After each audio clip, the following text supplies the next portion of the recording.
له ګاونډیو هیوادونو څخه د افغان کډوالو پراخ راستنېدو په پایله کې د اسلامي امارت مسوولین د راستنېدونکو اړتیاو ته رسیدنې لپاره د ملاتړیزو بارنامو له ترلاسه لاندې نیولو خبر ورکوي.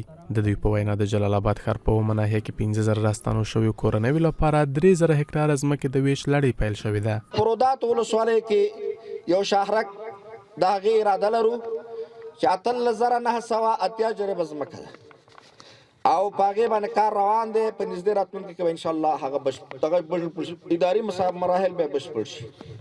خو ګاڼو ولسوالۍ کې 1500 جریبه ځمکې د هغه پلان امضا شوی دی او د سره رود په ولسوالۍ کې 1,000 جریبه ځمکه ده هغه هم پلان جوړ شوی دی. انشاءالله په نږدې راتلونکي کې به دا کار خلاص شي. موږ مخکې نه په دې سوچ کې وو چې موږ یو څه پروژې پیدا کړو، خپل وزیر صاحب سره هم شریکه کړې وه، نو انشاءالله یو څه شین چراغ موږ ته راکول سوی ده. تاسو ته به دلته د اوبو پروژې شروع کوو.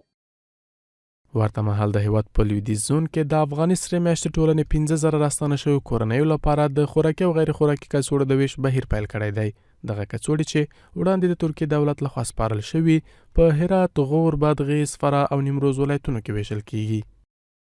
در کل در سطح زون غرب برای 5 ولایت همین فعلا توزیع جریان داره، شامل ولایت فراه، غور، بادغیس، نیمروز و هرات که شامل 5 ولایت هست.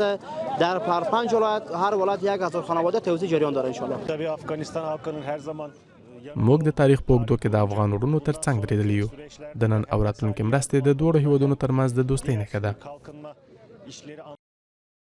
له دې سره راستانه شوي کډوال وایي اوسنۍ مرستې د ستونزو یوازې یوه برخه هواروي او د سرپناه، دوامداره کاري فرصتونو او پراخو روغتیایي خدماتو د برابرېدو غوښتونکي دي.